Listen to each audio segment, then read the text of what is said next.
Everyone dreams about living an uncommon life, but how we define that dream is very different for each of us.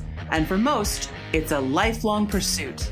Welcome to the Uncommon Life Project podcast. We're going to introduce you to people who are living that life or enjoying the journey to get there. We're going to also give you some tools, tricks, and tips for starting or accelerating your own efforts to live an uncommon life, a life worth celebrating and savoring. Please welcome your hosts, Bryan Dewhurst and Phillip Ramsey. Hello and welcome to another episode of the Uncommon Life Project. I am your host, Phillip Ramsey. And I am Bryan Dewhurst. Welcome back to another jam-packed episode where we get down and dirty and talk about gold. Bryan's favorite topic. Again, thanks again for joining us. And also thanks again for those people who have subscribed and rated our podcast. We are on a fast track to 100, and we're grateful that you're on this with us. Where do we start on gold, Bryan? This is a topic that when you start going, I got to start the timer because you got to start the timer. Super interesting, by the way. And I think it's all interrelated of this whole uncommon path that we take. And we've kind of galvanized our philosophy, mainly because of just one, interacting with many, many clients. But two, there is part of this that's interlocked with gold and kind of the backstory of it. So I'm excited to get into it. I'm starting the timer right now because I took some of your seconds. And where do we start? Go. Well, I'm going to start with a joke just because gold is such a brutal topic, I think, to most people. We have a drink in Iowa called the eggnog latte. I like Smoky Row's version, so shout out to Smoky Row and their eggnog latte. And the it is secret sauce is the A&E eggnog. Yes, Anderson, Erica, yeah. Yep. If they're not using A&E, don't bother. But it's my joke that if gold had a liquid taste, this is what it would taste like, is an eggnog latte. So it's very do yourself accurate. a favor and get an eggnog latte. So make sure it's A&E eggnog, or else A&E, you just yeah. run away, like Bryan said. Let out the eggnog. For our guests that stay with us today, we have a special gift for them. You just need to go to www.uncommonwealth.com/gift. Yes. That's just for you. And this is about gold. So I think we produced a ebook on gold specifically. So if you want more on gold, we have it for you. And it's for our podcast listeners only. You won't see it on our website otherwise. So gold is money. I think that is the big thing that I want people to take away. And the reason that we've been talking about money and gold more is because of the 7 sources of residual income. The downside of gold, I wouldn't say the downside because it does provide a hedge to your purchasing power, is that a lot of people say like it doesn't produce income. But what it has done historically over the last, basically 5,000 years of documented civilization has protected your purchasing power over a long period of time. And it was said in basically the ancient Roman times that like an ounce of gold would get you, like a suit of armor or a sword, that type of thing. And it would basically give you the basic necessity stuff to like provide for your needs and get a job and all those different things. And if we look at the price of gold today, roughly about $1,520 an ounce, we don't really wear suits anymore. But, it'd get you a nice business suit, briefcase, in a laptop, whatever, and would basically still provide for those same needs now. You get multiple outfits for $1,500. And so when you look at it that way, it doesn't produce income. The bank isn't producing, paying you gold, interest in gold on your gold, but it has protected your purchasing power over a long period of time. And so most people don't understand gold, and I think that is mainly the point. And like that's by design, is that the major financial institutions and the governments and all these things basically don't want you to understand gold because they want to understand gold and they want to own and control gold. And so gold, basically we see the introduction of it in Genesis 1:2. God sends them to the land of Havilah, and it is rich in gold. And so gold has been money since every documented civilization has had a fascination, fixation with gold, and have used it in terms of wealth preservation, adornment, and jewelry, and a way to transact economically. For sure. And so let's talk through that, because the dollar used to be backed by gold, correct? And then it transitioned out of that. And that's significant. So let's talk through that. Yeah. So, I'll start with Rome real briefly, but like Rome had gold coins, and then as their kingdom expanded, they couldn't mine it fast enough. And as their kingdom expanded really all over the world, then they, basically subverted the gold coinage with, tin, copper, different base metals that are worth, less value than gold. And so we've really predominantly done the same thing. When our Constitution was founded, the Constitution said that basically gold is money, and they gave that right, power, and control to print money, which was gold, to the Congress and the Senate. And so that operated from, whatever it was, 1777 or 79, until basically 1913.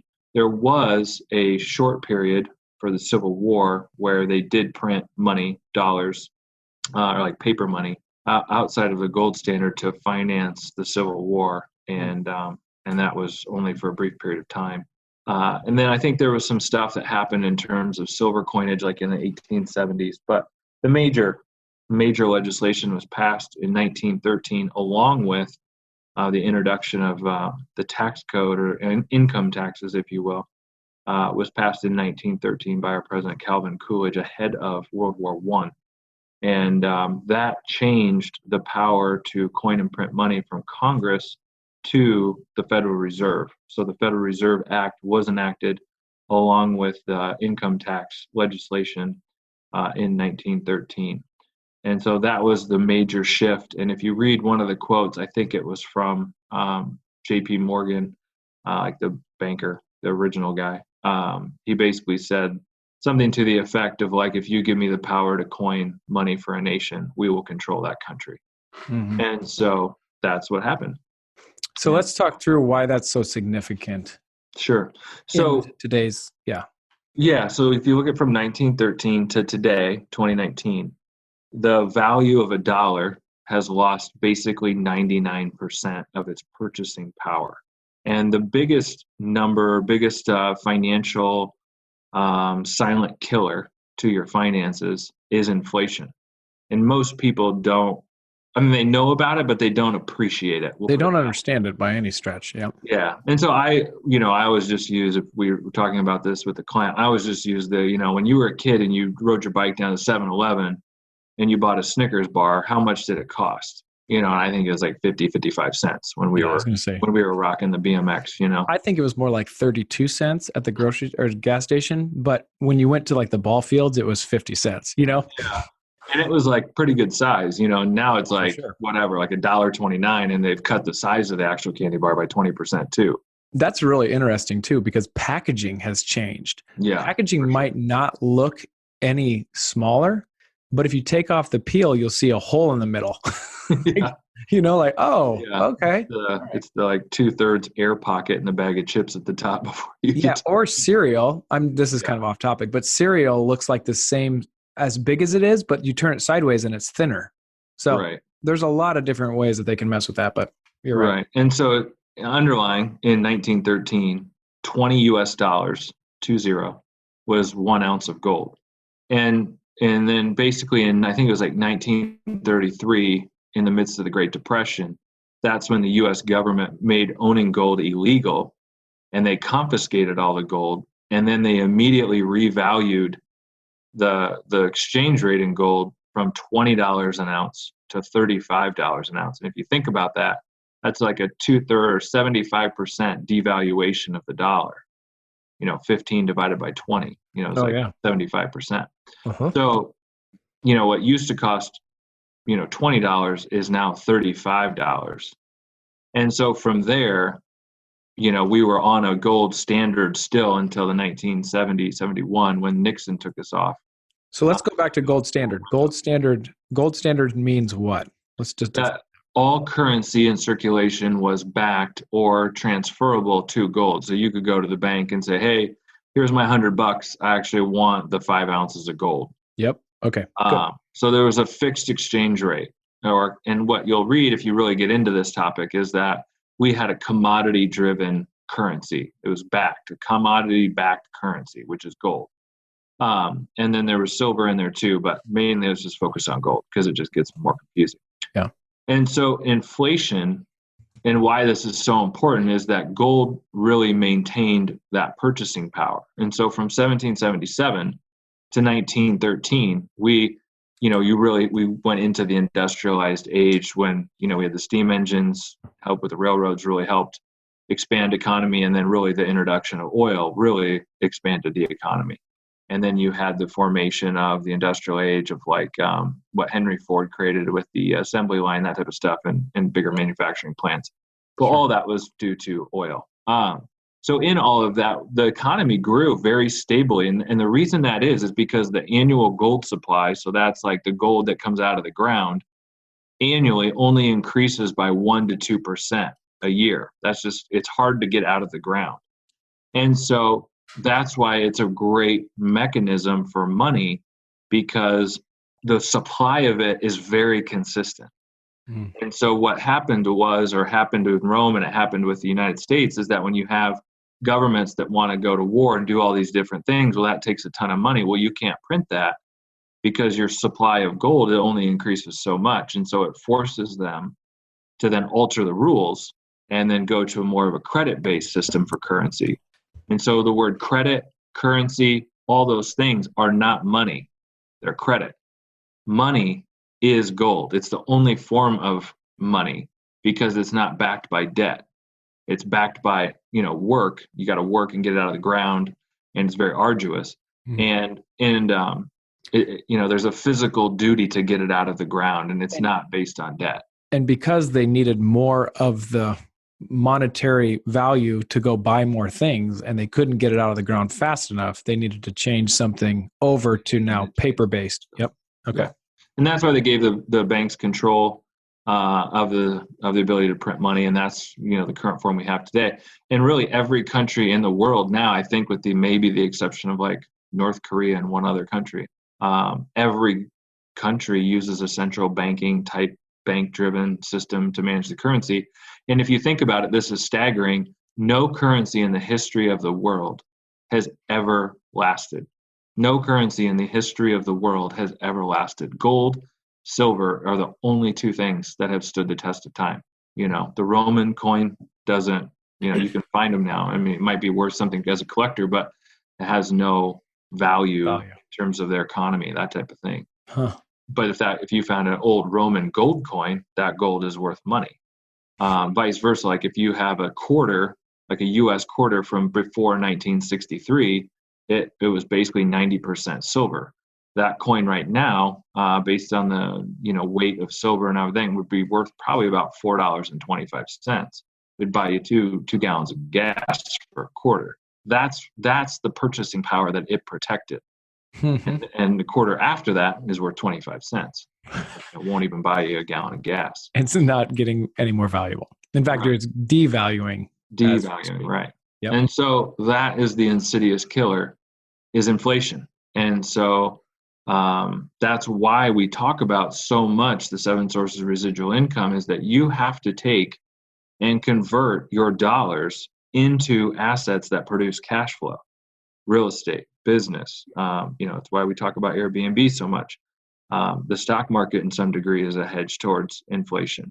And then earning interest on your money with our uncommon banking process and those different things. And so you've got to convert your dollars into assets that generate cash flow, because as cash flow is inflated or devalued, you have a mechanism to fight that inflation. And I think one of the simplest examples of that is like owning a rental property. Well, you could have bought a house in 1970 for 25, 30 grand, but if you would have rented it out, you would have been able to raise rent, 1% to 2% every year along the way. And yeah, granted, you would have to put money in to renovate, but you'd still be getting cash flow off that property today in today's dollars.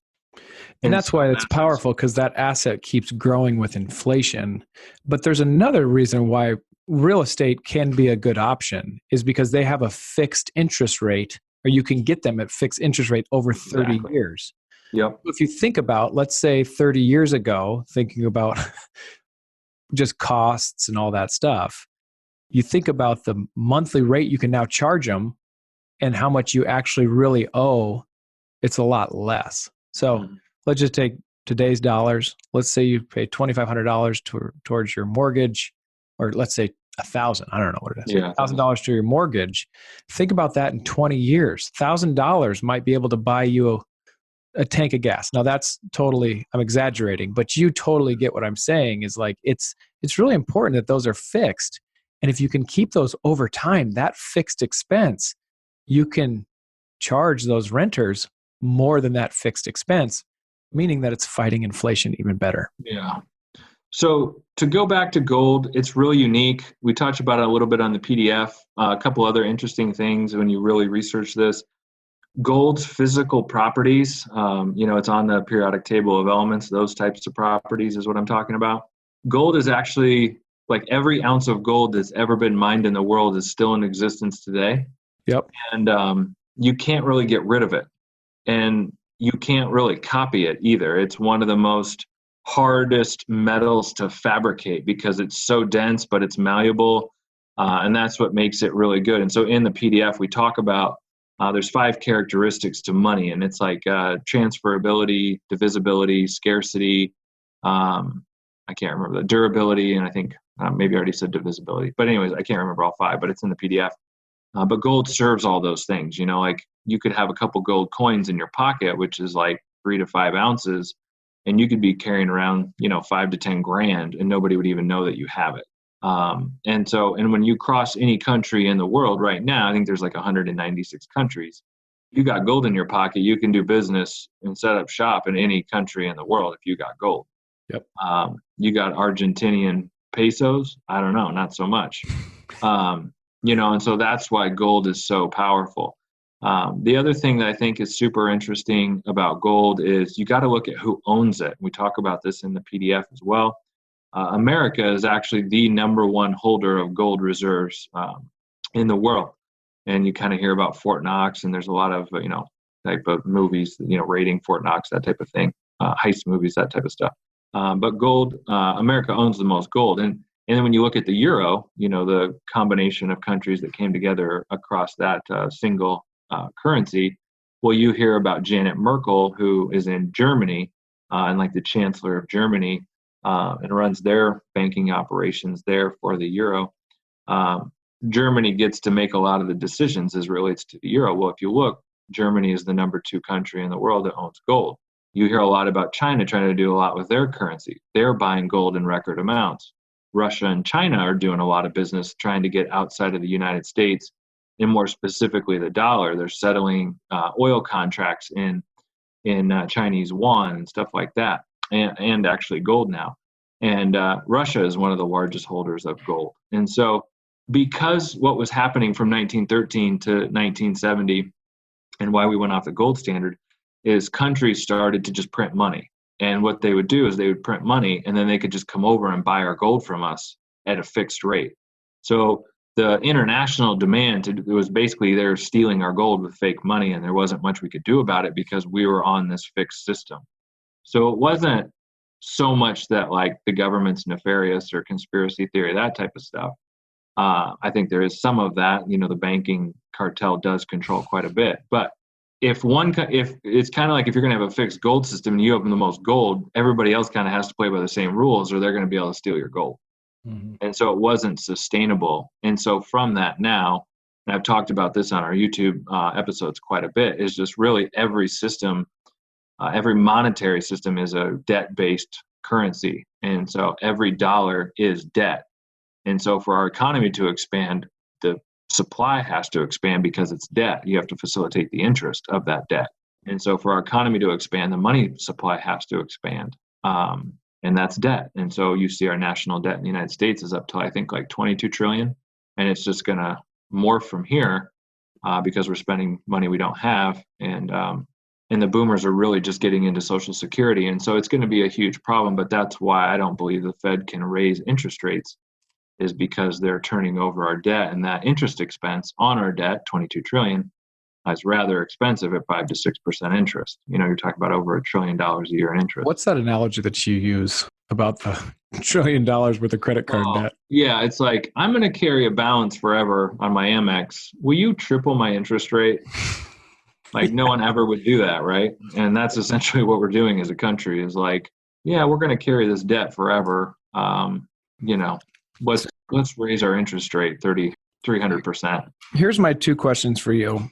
One, I'm going to ask first, and then the other one, it'll probably take us the rest of the time. So hang on. Is gold a good investment? Yeah. And so I think that becomes, when you look at it, and we address this kind of in the PDF, I'm going to answer that in two parts. One part short term, one part long term. I'm going to go the long term part first. Most wealthy people and a lot of the stuff, and we talk about this in the PDF, I've heard even that Kevin O'Leary guy who's on Shark Tank and now he's on like CNBC, but I think he owns like 5% of his net worth in gold. And so what you got to look at as gold, I wouldn't say as an investment. You got to look at gold as a hedge of your purchasing power and your lifestyle. You got to look at it almost like insurance, because it doesn't produce income. But what it will do over a long period of time is it's basically been money for 10,000 years in every documented civilization. So in the longer term, you're viewing it that way.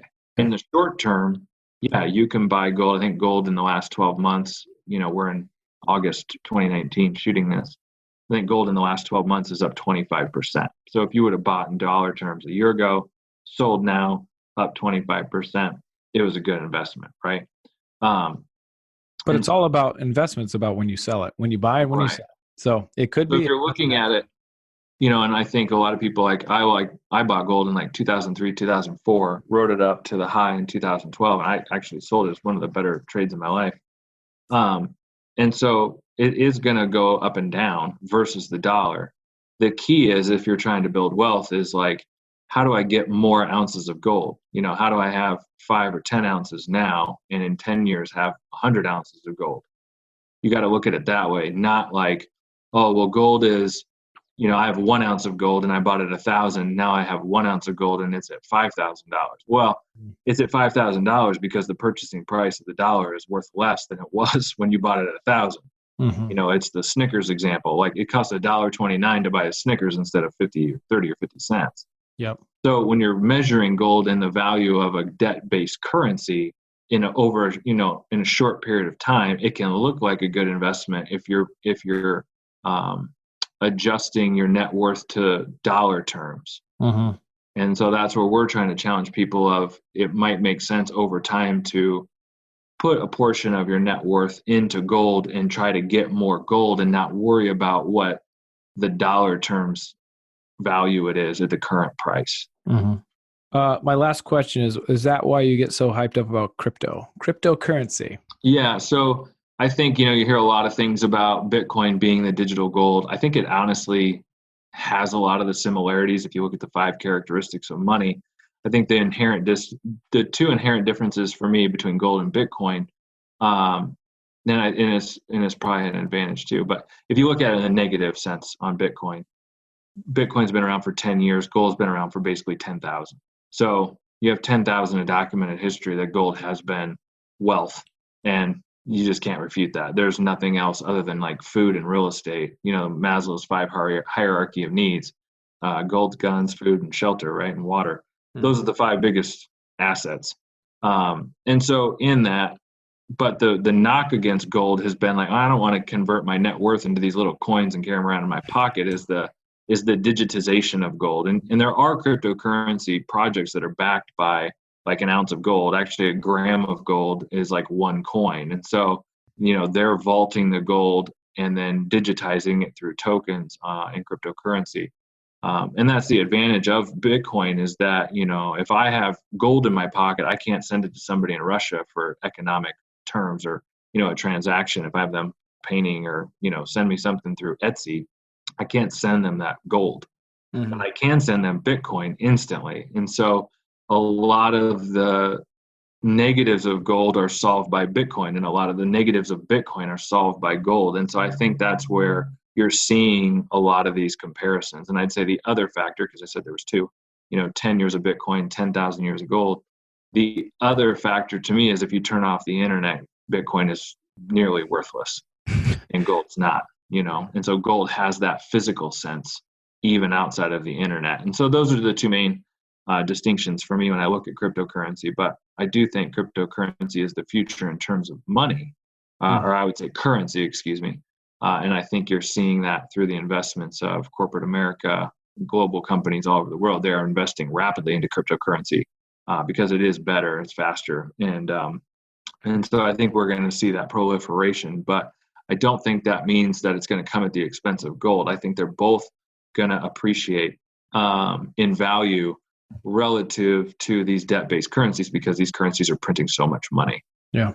Well, that was a quick 25 minutes and deep 25 minutes on gold.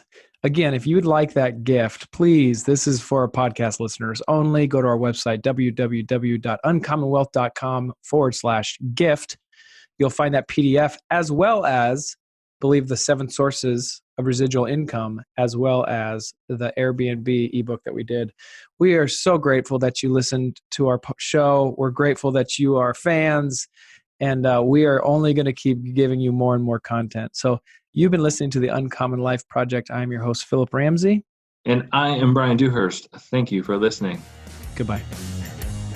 That's all for this episode of the Uncommon Life Project, brought to you by Uncommon Wealth Partners. Be sure to visit uncommonwealth.com to learn more about our services. Don't miss an episode as we introduce you to inspiring people who are actively pursuing an uncommon life.